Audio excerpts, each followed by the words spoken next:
My family picnic vlog part 2. మా బేబీతో ready అయిపోయాక అమ్మమ్మ తాతయ్యతో అయితే మంచిగా ఆడేసుకున్నాడు. ఈ లోపైతే అందరూ రెడీ అవుతున్నారు. సో అందరూ రెడీ అయిపోయి కార్లో అయితే పిక్నిక్ స్పాట్కి అయితే రీచ్ అయిపోయారు. మేము బైక్ మీద రీచ్ అయిపోయాం. సో మా వాడికి ఎక్కడికి వెళ్ళినా సరే బాల్స్ అయితే ఖచ్చితంగా తీసుకువెళ్తాను. అవి ఉంటే ఖచ్చితంగా మనల్ని డిస్టర్బ్ చేయడు, మంచిగా ఆడుకుంటాడు వాడు. అందుకని చెప్పేసి బాల్స్ అయితే తీసుకువెళ్ళాం.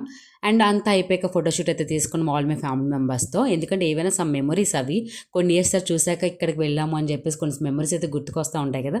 సో అందుకని చెప్పేసి ఫోటోషూట్ అయిపోయింది. మొత్తం పిల్లలందరూ డ్రెస్ అయితే చేంజ్ చేసేసారు.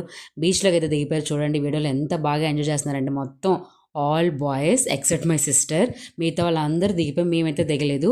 సో మా డాడీ చూడండి వాళ్ళ మనవలతో ఎట్లా ఆడుతున్నారు. మొత్తం అందరూ మంచిగా మట్టి ఇసిరేసుకొని చాలా బాగా స్పెండ్ చేశారు పిల్లలందరూ మా ఫాదర్తో. సో ఇట్లా 1 అవర్కు ఇంకా మేమైతే ఇంకా ఫుల్గా వాళ్ళు ఎంజాయ్ చేశారు. మేమైతే వాళ్ళకి షూట్ ఇట్లా వీడియోస్ అయితే తీసుకున్నాం. మేమైతే అస్సలు దిగలేదు. ఇట్లా డే అంతా చాలా బాగా అయిపోయింది. I'm so happy.